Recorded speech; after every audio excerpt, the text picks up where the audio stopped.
What's up, everybody? Mannun here again with another episode of Witch in the Working, where we will be discussing all things witchy in and around, throughout and about, above, below, and beyond. So today we have this totally crazy episode that is going to be so super exciting to me because this is a subject that I've always been into. Well, let me rephrase that. Something that I've always been wandering around in my mind. I never got into it because, to be honest with you, it's freaking difficult. It's kind of extreme. But I think it's something that a lot of you have actually dabbled with from time to time. And if at least in the many books that you've been reading, which I know you've been reading many books out there, that you've come across, even if it hasn't been like something that you got totally into. This subject is... it can involve witchcraft, but it has like ceremonial magician type vibes to it and whatnot. And this is the Qabbalah. Now, this is a word that can be scary to a lot of people, and a lot of people run the other direction when they hear it. And I get why, because it is intense. It's very intense. Vast. Yeah, as well. It's pretty intense. So that being said, I decided I wanted to do a video on the Qabbalah. Actually, I decided this quite a few years ago, and I just was always like putting it to the back burner because I don't know shit about it. But as everybody knows, if I don't know shit about something, I'm not going to pretend like I do. I go out and find somebody who knows something about it. If not, they're really good at it and whatnot, and who really knows something about it, and then I'll share it with you all. So I was already warned by our guest here that this is not one of those things that you just like, hey, this is about this and that's that, and here's a 15-minute video, and it's going to cover everything you need to know. Definitely not one of those things. This is very intense. But what we do hope to accomplish in this video is getting you introduced to it, getting you to know something about it, and to where you can further your studies later on. And if it feels like something that you want to work with, we'll have the guidance during this video to send you moving further along. With that being said, let's get moving on to this. And let's roll the intro.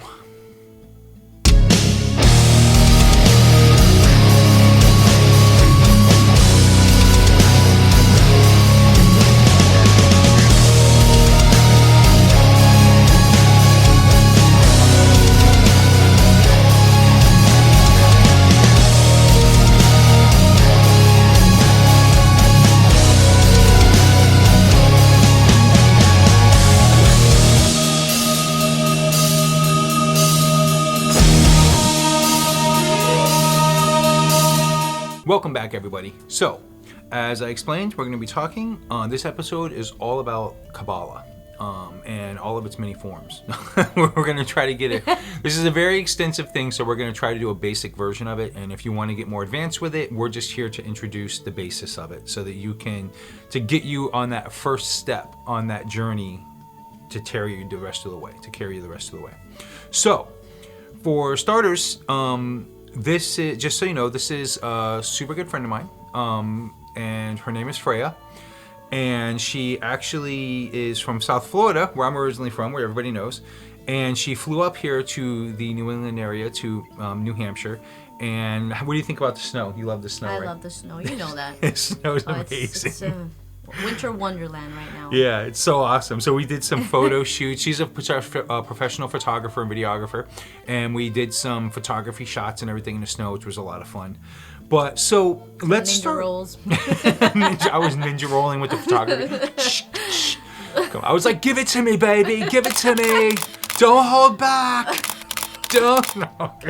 Okay. So first things first, well, I kind of explained a little bit about who you are, but who are you? Like, Okay. What do you know? So, as you said, my name is Freya. I'm a second-degree Gardnerian in the New England Owen line. I'm also a Minerval in the OTO. I've been practicing magic pretty much my whole life. I was born into a family that practiced magic in one form or another, in multi-forms, actually. My mother is a medium, so I grew up with the awkwardness that comes with that, and also the blessings that come with that as well. So I was lucky enough to always know there's something more. basically. And you are a Gardnerian Yes. as well? Okay. Yes. And yes. okay, good. You are my granddad, I think. Yeah, I think I'm your granddad. Yeah, I am. I'm your grandfather. Yeah. Yeah. One of my students initiated her, Yeah. so yeah. So, would you say that what got you into the occult then, period, was really you were kind of born into it since your family was kind of into it as you were... Yes, yes, but not so much the ceremonial aspect of that. I think that started to get a little bit heavier in the last 5-6 years. Okay. Maybe a little bit longer. Okay. You know? And you became a Minerval with the OTO and everything to kind of fulfill A few that. years ago, yeah. And then, of Yep. course, became a Gardnerian, which is which you're a second degree. Second degree Yeah. Gardnerian, yes. Yeah, which is very cool. Yes. So yeah, and it's Fascinating. really neat. What's really cool in your situation is that you were kind of born into a religio magic, and I think that kind of is neat that when people have that. Well, I mean, in some circumstances, I really believe I think that's cool that you have that. I don't know. I want to say advantage, but that experience. That, you know, that it's like wow. It's like because there's so many of us that weren't born into a religion. So many of us were born into a Christian religion or one of the Abrahamic religions of some sorts, where magic is just like, oh my God, you don't even, it's like forbidden. So it's kind of neat to be born into a religion that also incorporates magic. Yes, yes, definitely. I definitely find it to be a blessing. But as with everything, there is a good and a bad side to everything, Yeah, right? yeah. There's certain things, certain setbacks growing up like that, Yeah, no, absolutely. Being outcast maybe a little bit. Oh, yeah, but always sticking to what you believe and, knowing that you want to grow past that because there's an evolution of consciousness that comes with it. Cool. So I think it's really cool too, and myself, and I did the same thing, that you are in two different worlds of the occult right now. Whereas it's like you're a witch, Yes. and into witchcraft, very much so, but at the same time into ceremonial magic and the high magic type situation of things. Where I actually have a video, I'll link it up here in the description, and also up here and in the description down below about the differences between low magic and high magic and all that stuff. So it's kind of neat to incorporate into both realms of low magic and high magic, which leads us into, which segues into what we're actually talking about today, because what we're talking about today is actually a form of high magic, in a sense, right? I mean, for the most part. I always get a little confused with the high and the low magic. I know a lot of people consider the high magic to be just ceremonial. But we are going to be talking about the different forms of Qabbalah. There's the very traditional Qabbalah with the K, and then there's the Qabbalah with the Q. So wait a second. So we just said Qabbalah with a Q and Qabbalah with a K. And I know there's also a Qabbalah with a C. So what the hell is with all these different spellings? Like, so there's a difference between Qabbalah with a Q and Qabbalah with a K, I guess. Yes, so what we're going to mostly focus on today is actually Qabbalah with a Q. So Qabbalah with a K is your typical traditional Qabbalah, and there's also a more contemporary Qabbalah, because once we get into the history, you'll see that Qabbalah was hidden for a long time and then was brought back during the medieval times, so that's considered more contemporary, even though it was a long time ago. So this is a very, very old system. This is, it's basically the traditional Kabbalists believe that this is pretty much the key to existence. It just goes back. It goes back way to back before any religion, basically making it completely primordial. This is like one of maybe even like one of some of like the first technical systems in existence, so to speak. Oh, okay, cool. Definitely. So, as we were saying, so the Qabbalah with the Q, which is what we're trying to speak more about today, is Hermetic Qabbalah. And Hermetic Qabbalah is what's practiced by the ceremonial magicians, by the mystery schools as obviously, the Golden Dawn. The Hermetic Order of the Golden Dawn. The Hermetic Order, the Golden Dawn, the Rosicrucians. Thelema. The OTO, exactly. OTO. And the interesting part about the Hermetic Qabbalah is that it fuses a lot of different modalities together, which is always what caught my attention. I'm a person that I can't stick to one thing. I think I just naturally have ADD or ADD, whatever you call it, with everything. So it just came natural to me that I love investigating different modalities. Right. And it fuses basically the Qabbalah, obviously, alchemy, Western astrology, the Enochian system of angelic magic, and paganism, believe it or not. You know, this is one of the reasons why I definitely wanted to speak about the Kabbalah, is that I think in paganism, in the craft, maybe not in other parts, but in the parts in the circles that I've gathered in, it's something that's not really spoken about. Yes, it's not, or they just make it seem like it's something completely different. Yeah. And I think one of the things that really link us together is that the Hermetic Qabala actually uses different pantheons of different gods, you know, beginning with the Egyptian gods and the Greek and Roman gods. They use the same thing. So I think that's one of those things that really fuses it together for me. Sorry, I cut you off. No, and I have to tell you a story, a quick one. So there was one time I was back in Florida, South Florida. We just got, this is about 2-3 years ago. And I was actually in a situation where I was just initiated as an OTO person. And I'm like sitting there, an OTO member. And I'm sitting there and I'm like totally like, I'm going to be honest. I was disgruntled and prejudiced against like the OTO and about like high magic and stuff like that. Like I just was like, I didn't get it. I just don't understand it. To me, it made no sense whatsoever. I'm like, I don't understand where growth is from any of this. I really don't. I'm like, it's just like, to me, it's a social club for like egotistical people. I don't see the growth. And I actually was sitting in a circle. After a circle, actually, we were sitting in a thing, and I'm sitting there on my couch, and Freya was actually there, and I knew she was into a lot of this stuff, and I actually had this conversation with her, and I said, you know, I said everything I just said to you, and I'm like, I don't get it. I'm like, what is this for real? And she said one thing that made me go, oh. Because I was like, where's the magic in this? Where's the growth? Where's any of this? And she's like, well, the tree of life. And I was like, you bitch. I don't remember this at all. You totally did this. Totally did this. She doesn't even remember. I'm sure I fought for it, though. She was right. She was totally right. And I was like, son of a bitch. And so it made me go back and like rehash and kind of see like where the growth and everything is. And she was absolutely right. And what's really great about her saying that to me was I was able to incorporate our witchcraft paganism thing of the elements with the earth, air, fire, water, and spirit, and the negative and positive sides of earth, air, fire, water, spirit, which is 10 different sides of things, and ultimately tied that in with the tree of life of these things that you will be learning about shortly with the Sephiroth, which there's 10. Right? Yes. Which there's 10, which they really coincide with our elementals, and how I begin to learn how they all fuse together. Yeah. But anyway, so that's Kabbalah with a Q. So what about with a Q, right? Yeah. Okay, so what about the Kabbalah with a C? What is that all about? So Kabbalah with the C is actually Christian Kabbalah. From my understanding, I don't think it's practiced anymore. I was going to say, that's kind of contradictory. Yes. For my understanding during my research, it was actually used during the medieval times to try to convert Jews into Christianity. Oh, great. And more of that stuff. Yes. No, I wasn't there. But also, yes, they basically it was a Christian perspective of the tree of life and the system. Of the Kabbalah. So they believe the Kabbalah was actually passed down by incarnations, beginning with Adam, by the book of Raziel. Raziel is the archangel, one of the archangels in the same class as Michael and Gabriel and Raphael. One of those big guys. Yes, and the book of Raziel was actually like it's called the Book of Secrets. So this Book of Secrets passed down all these secrets of the universe. Yeah. The key.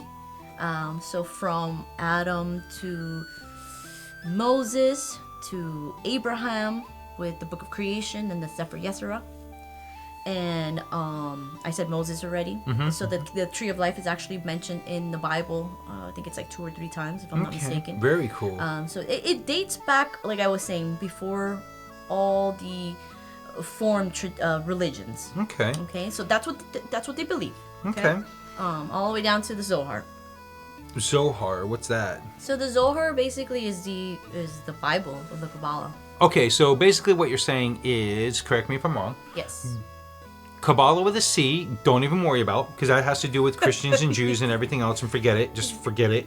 Kabbalah with a K is like basically like this ancient form of it's where it stems from the Judaic point of view and everything, and it's just like really like it's really like part of which is very fascinating, because if you don't know that There's Jew witches. You really should look into it because My Jew witches priestess, do a lot of similar magic to us. My priestess was a Jew witch. And then later on, she'll say because her daughter became a witch, what was called a Jew for Jesus, she used to call herself a Jew witch for Jesus. But anyway, so that being said, they are fascinating. The Kabbalah, the Kabbalah with a Q is for kind of like everybody. Sure.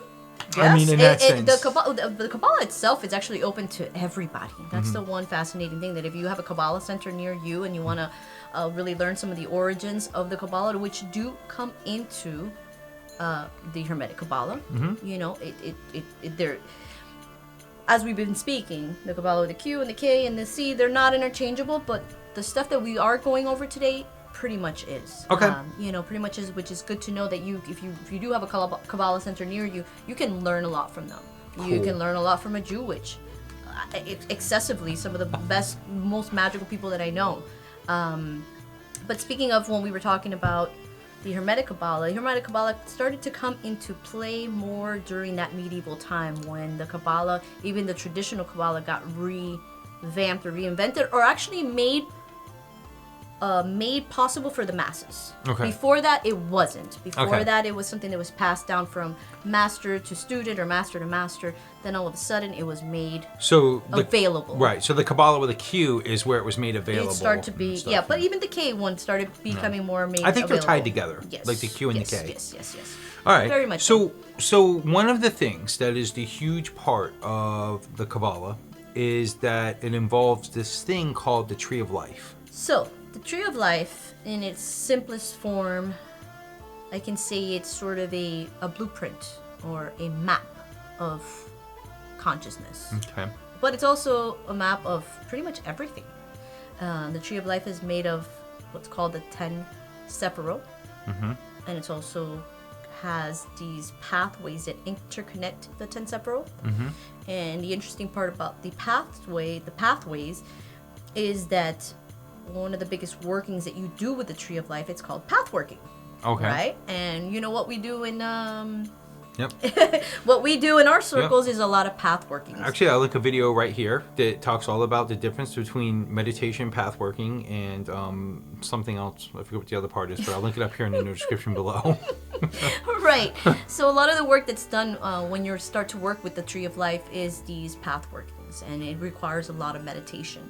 Now, you're wondering, well, what exactly, what do you mean? Like,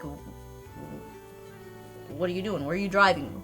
Where are you driving from? Each Sephiroth, represents a unique form of power, of awareness and state of power that we can gain insights on in our daily lives. And then on top of the Sephiroth having a unique power, the paths have a unique quality as well. So as you start to work with them, you start to learn what each path is, and it's not going to be something that you learn from one day to the other, but the more you practice, the more it starts to actually unveil itself in your personal life. And believe me, it will start to unveil itself, just like any meditation, and just to put it in a very simple form, like Malkut is earth, it's where we reside. So right off the bat, we are there, and we're trying to work our way up. The next Sephiroth is Yezod, which is actually your consciousness, your unconscious mind. Okay. It's also your dream state mind. It's where you go at night when you dream. So automatically, every night, if you dream, you're already kind of traveling that Tree of Life. Gotcha. Okay? And then it starts to travel in a zigzag form. And one thing that I like to explain is that there is a balancing power between the two sides of the Tree of Life.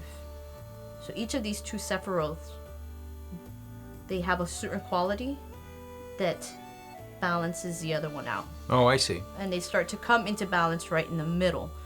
And, once you get into it, there's an exercise called the middle pillar exercise, which is used very much so in ceremonial magic. It was created by Israel Regardie, and it's a very powerful meditation where you balance these two Sephiroth right in the middle. And a lot of people actually choose to just work with the middle path instead of just going through each one of the Sephiroth, which it's, you know, So- everybody works differently, you know. So it seems like in this tree of life, there's a left and a right and a middle. Yes. So is the left and the right like a masculine and feminine, and Yes, positive, yes. negative, and then there's the middle for balance? So to Yes. speak? So the middle, there's what's called pillars. So the right side here, you'll see it's called the pillar of mercy, and that's the yang energy or the masculine energy. That doesn't necessarily, obviously, you know, that doesn't always necessarily mean male. It's just a yang Right. energy. The pillar of severity on the left side is the yin energy. It's more of the divine feminine. So even beginning here, you already know that Bina is the divine feminine, Hokma is the divine masculine, Keter being that divine light, the divine. The balance between the two. In a Yes. sense. Yes. So the yin is the receptive energy, and the yang is Projective, right? Yeah, And that's what exactly. it takes for everything, for the world to go around, for anything that's cyclical. And everything in the world is cyclical. Everything in our lives is cyclical. Everything, seasons, life, everything. In order for that cyclation to happen, there has to be a positive and negative force that keeps that happening. It can't be all positive, it can't be all negative. So it's very important, because I've stressed in many videos before, that it's just part of pagan practice, is this recognition of the positive and positive and negative, masculine, feminine, however you want to say it. It's all, you know, it all works in that same essence. It keeps that to keep things circulating. You know, so it's pretty much the same thing. Yeah, we're just going around in circles. Yep, seasons. all the way out to the planets, seasons, to the world, galaxies. atoms, Yeah. cells, things that create us. You know, positive, negative, neutrons. You know, everything's the same. You Yeah, know. pretty much. So, is this like a magic system or a spiritual system, or is it both? It is definitely both. Okay. Okay. To begin, it is definitely a spiritual system because the basis of most of the work that is done with the Tree of Life is based on meditation and pathworkings. Okay. You know, just the same way we used to do pathworkings, which you have tons of them. It's the same idea. It is the same as doing a visualization exercise. It is the same as doing a meditation exercise. You are just getting in there, depending on who's doing your meditation or if you're doing it yourself, and climbing this tree, depending on what you're working on. Okay. You know? So you could be like on one Sephiroth for quite a while in your life, like just trying to. Yeah, you could be. You go up and you come down and you get back on. And- And that's just the way it is, Right. you know? And you lose balance, you dance a little, and you get right back in the middle when you can, and you know, you just keep doing. And you, the good thing about the Tree of Life, the way that I see it, and with, it's not just the Tree of Life, but it's the basis of everything that I do. I feel that the more you work with these things, you're gonna fall off. You're gonna whatever you consider falling off, and you know what? It just helps you to get back on quicker. Right. It's almost like a constant journey. It's not like you start with Malkuth at the bottom and work your way to Kether, and all of a sudden you're just supreme. It's almost like a constant working in a sense, just like the elements. Again, for our pagan people out there who know the elementals and stuff and are on a simpler form of these things, so to speak, or a different form of these things, so to speak. It very much like the elementals in a sense, with their positive and negative sides. It's almost like they kind of all coincide together. Like I was saying earlier when we were showing the paper, is that, you know, Keter being this divine light, this divinity, this ultimate source that comes with creation. Before there's nothing, then there's creation, it's divinity, God, or whatever you want to call it. You know, we can't just tap into this directly because our human brains can't handle that. So this light, what the Tree of Life is doing is that it's diffracting this light through each of the Sephiroth. And you're tapping into it that way. You understand? Because once you get to a certain point, it's like leaking pieces of light pieces into of each light one. into you, yes. Yeah. And you are going to have certain, what I call epiphanies, where you are very balanced and you almost positive you're tapping into that divinity. You know what I mean? But you're not there, because if you're in Keter, you're probably just a source of energy. Yeah. You know, you're probably just light energy itself, Yeah. not in human form. Yeah. For those of you familiar with like the elemental side of things, like Molkuth would be like earth, Earth. and Kether would be spirit. Yes. Yeah. Yeah, Yeah. very well well said. Yeah. Okay. Yeah. I mean, I guess I never even thought about it that way. That's very. And there are, I know we're trying not to get too in depth. I was told to calm down. But yes, there's also what's called the 4 worlds when you're working with the Kabbalah, and those 4 worlds are actually have a elemental power to them as well. I imagine you can take it, just vice versa. Anything with this, you can turn elementally as vice versa. Anything elementally can be incorporated with this. From what I understand, everything in life, spiritually, physically, everything can be associated with one of these Sephiroth. Yes, that is what is believed, that these Sephiroth are basically the blueprint for everything. Right. As I mentioned earlier, I think we talked about this earlier. It's like a blueprint for everything, your consciousness, everything around you, everything in the universe, on a microcosmic level and a macrocosmic level. So just how we work with the as above, so below, same thing. Right. It's a blueprint, it's a map of consciousness that's helping you connect that macrocosmic level to your microcosmic level. Okay, so the language, basically. So what I'm sure a lot of people are asking right now is they're like, great, you get it.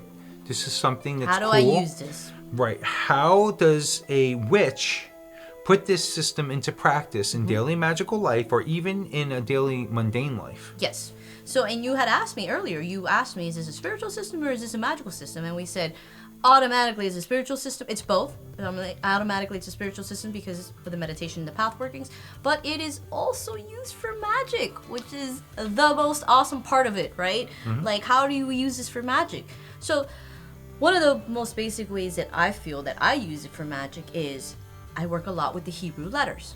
So, I'm not sure if we went over the paths in detail yet, but each of these paths, the 22 paths, is correspondent to a Hebrew letter, and is also correspondent to one of the major arcana, one of the 22 major arcanas, right? And tarot cards. And the tarot cards, right? So, what do you do when you do your runes and your sigils? Like, what do you do? What do you do with them? Like when I'm using them? Yeah. So, or no, in general, anybody. Well, I personally use them for divination. I mean, period. Okay. I mean, yeah. Perfect. Okay. yeah. So a lot of people use sigils and runes to work magic as a force of confirming your affirmation to what you're working with. Okay. Correct? Yep. So you can take this tarot card, and I don't know if you want to show some of the tarot cards that I work with. Has the Hebrew letter, it has the major arcana, and the correspondent path. Which I'm actually showing them right now. Okay. You don't know it, but I'm actually showing them right now. Yes. And sometimes I'll just take this card based on whatever the situation is that you're working with. So let's take the Magician card, for example. Let's say you're working on trying to become a more devout magician. So we're going to take that Magician card, you're going to put it on your altar table, and you're going to do your workings with it. Just the same way you would take a tarot card to add it on to any of your workings. Okay. Same idea, right? That's one of the most basic ways. Another very common way to work with the Tree of Life is intoning the Hebrew letters and intoning what we call the God names. But we're not going to get into that because it's a little bit more, I guess, advanced. I don't want to say the word advanced, but it's just another form of meditation. No, but that's basically. actually a good way of saying it is advanced, because just so everybody knows in all these practices there's, it kind of more advances. in depth. It's more in depth basically. When you want to get into that, that's very much practice. So is intoning these God names, which you'll see them on some of these sheets that we've been showing throughout the video. And these sheets, as we were talking about earlier, I'm going to send you a PDF for anybody who's interested in learning some of these when it seems where a lot of these correspondences are overwhelming to learn. This is a great way to practice. You know what I mean? Because the beauty of it, you guys probably already know some of this stuff. All these Sephiroth have a correspondent planetary sigil themselves. It's not just a tarot card, but also a planetary sigil. Yep.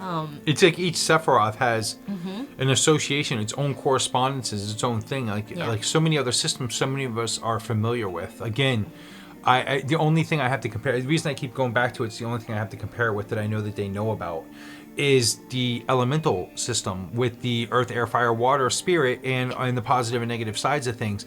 Every single one of those things has a correspondences, specific correspondences, that I see a direct correlation with the Tree of Life, in a sense where these Sephiroth have this, like, they all have their own correspondences, they all have their own little meanings and whatnot behind them. And another form is not just the elementals. I'm sure you guys work with astrology already as it is. I'm sure a lot of your viewers work with astrology. So just like I said, Malkuth is Earth. Yesod is the moon. Yeah, it's our dream state. Yeah. Hod, which is intellect, is Mercury. It's not that crazy. It's, you already know this stuff. It all ties together in a sense. Actually, they absolutely. may know. Actually, maybe they don't know. No, I'm but sure. No, I mean that's the great thing about this audience is there's everybody that comes to for the 20,000 subscribers of Witch into Working. Some of them just started. Some of them are total free adepts. I mean, it's like everybody in between, which makes it a great community.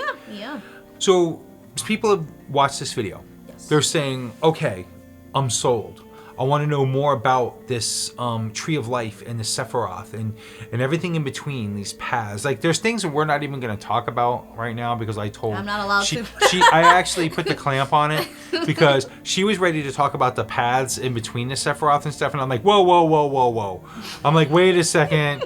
Like, bro, this is supposed to be a 15-minute video. Sorry. And this hard. is like something, it is. This is hard. one of those things where it's one of those systems that's hard to fit everything in one sitting. So it's probably going to be like a half an hour video, but it is what it is.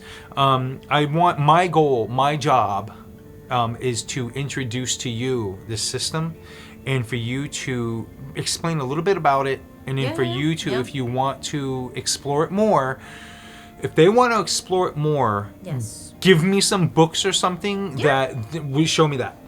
Yes. Oh, sure. It's over there. I obviously traveled here, so I couldn't bring my library, but but I can definitely send you more. But some of the more I'll actually, you know what? When you get home, like and everything, and you have a chance, text me or email me some extra. List. Yeah, and then I'll put it in the description below. So everything you need to explore this subject more is going to be down in the description below. Exactly. Okay, so I felt to bring. More importantly, I thought this was a great book. This is a little bit more in depth. It's the Mystical Qabalah by Dion Fortune. It's a very popular book. It's very in depth. That one's definitely more in depth. This one, which I've had not that long, I found to be very great for a beginner, for a practicing beginner. Because as with everything that we do, there's a theoretical side to it, and then there's a practical side to it. So, as you were asking me earlier, there is what's called practical Qabbalah. Practical Qabbalah is when you're using it for magic, which is a lot of fun.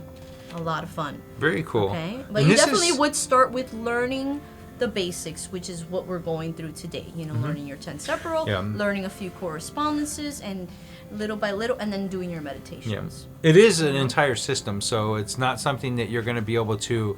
It's not like candle magic where you're going to be able to pick up a book and dabble into it. This is a lot more involved. And only just to add to that, it's not only is it very vast, you also find that there's a lot of differences, as with a lot of things.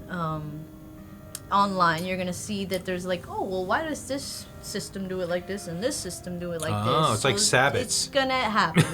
You're going to learn something, and all of a sudden it's like, like as we were talking about the other day about, wands being fire or air, right?